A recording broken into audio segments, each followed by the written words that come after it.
Czyżbyś i tu na mnie czekał? Nie, to czysty przypadek. Stoję w tym samym miejscu, co bohaterowie filmu Naprawdę wczoraj, granych przez Beatę Tyszkiewicz i Andrzeja Łapickiego. Filmu z 1963 roku. Za mną już nowy most, oddany do użytku w 1988 roku.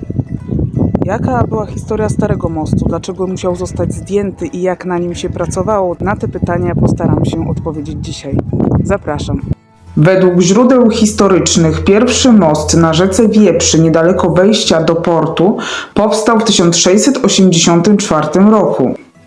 Niestety nie zostały po nim żadne obrazy ani ryciny.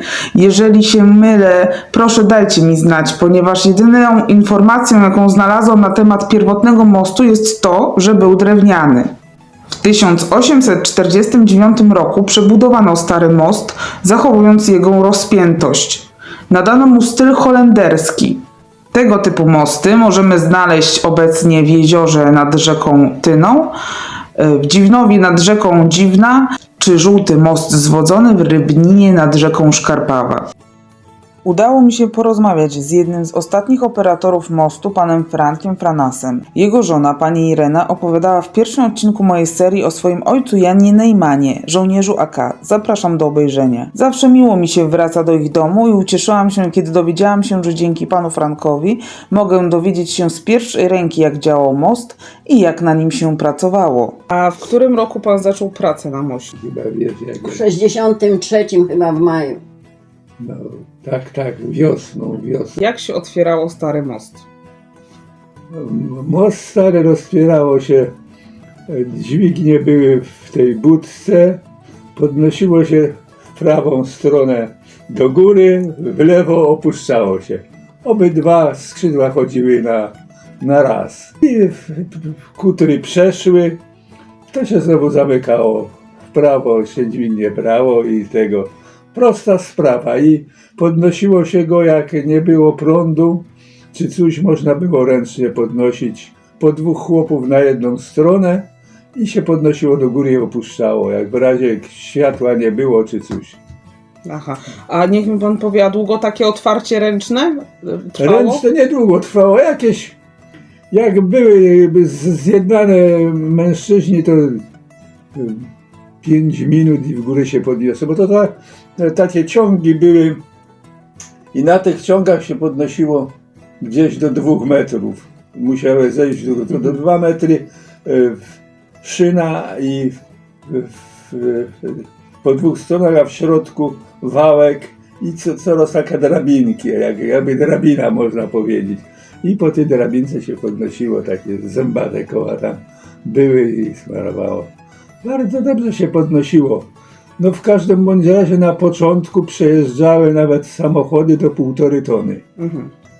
A później zabronili, bo ten most już starzał, tego zabronili, nie było wolno przejeżdżać jak tego. To zrobili słupki, postawili. Co pan czuł, jak rozebrali ten most? Żałowałem mostu, bo była dobra praca, ale cieszyłem się z tego powodu, że będzie drugi i większe statki będą wchodziły do portu, większą ładowność będą mogli, bo ten nowy most postawiony był, znaczy szerszy już od tamtego, wejście kanałem szersze jest, jak były Stary Most. Tutaj były i tego. To cieszy się człowiek, że o większym tonażu statki będą przychodziły i tego, ale później już jak zeszłem z mostu, no to poszłem na plac do pracy tam, do kapitanatu, tak jak. Na moście mówili, że jest praca bardzo dobra i liczyłem, że zawsze siedząca to jest najlepsza praca, ale gdy poszłem na plac i dostałem się na ciągnik, to uważałem, że to była najlepsza praca, jaka mogłem, bo ciągnikiem kartę dostałem, pojechałem w teren. Teren miałem Jeździł po plaży. Od Dźwierzyna do Łeby. Miałem przyczepy dłużycowe i woziłem to stal, to drzewo z tych nabrzeży, gdzie mają pasek wydmy, to czy w Ustce, czy skąd, to takie duże były, ładne drzewa ścinali, czy się wywróciło gdzieś, to przecież to trzeba było sprzątać nad morzem jak tego. I No to jeździło się po ciekawa plaży. praca, naprawdę. Bardzo, bardzo wygodna praca. No pewnie, że odpowiedzialna, bo przepisy nieraz tam się jakiś znak wysadziło, bo jak za długie kloce urżli i ja nie zauważyłem, to i na tartach się wiezło gdzieś tam do Sławna z Ustki, czy do Krosina, tam też takie było to. I po poszczególnych tego i na dworce kolejowe woziłem też drzewo, to z dłużycą z lasu tu, gdzie nadawało się na jakieś przeróbkę, to tu i w Darłowie drzewo przyjmowali. Panie Franku, a podoba się panu nowy most? Tak szczerze. No musi się podobać, nie tego, bo pewnie, że wolałem tamten, bo tamten obsługiwałem, no smarowało się wszystko, ja odpowiadałem za to, u kapitana portu było tam oliwa, smary rozmaite, raz w miesiącu się konserwowało, jeżeli malowanie szło, to kapitan lubił na niebiesko malować, żeby go malować, ten most ładnie wyglądał, nie? To żeśmy malowali, tam pomagali, no i później przeszedł ten most pod rejon dróg publicznych, on był pod rejonem dróg publicznych, a myśmy byli pod Urząd Morski. No to chodziło się w mundurze początkowo, jak tego po marynarsku, żeby na niedzielę chociaż się człowiek ubierał, jak tego. Czapka biała, żeby tego w sezonie letnim, jak w czasowiczki były. No, jak to mówią, za mundurem panny sznurem. Szukając wymiarów mostu, natknęłam się na Piotra Drozdowskiego, który wykonał model mostu zwodzonego z Darłówka z około 12 000 zapałek. Model robi niesamowite wrażenie, zważywszy na to, że Piotr starał się jak najbardziej odwzorować skalę i najdrobniejsze szczegóły. Według jego obliczeń most miał 26 metrów długości i 4,5 metra wysokości, licząc odkładki. Polecam zobaczyć model na własne oczy w Muzeum Morskim w Darłówku oraz wpaść na Instagram i Facebook Piotra, modelarska pasja. Linki w opisie do filmu. W 1977 roku most został rozebrany i przewieziony do miejscowości Krąg, czyli około 40 km od Darłówka. I tam sobie stał aż do roku około 2000, kiedy został sprzedany w prywatne ręce.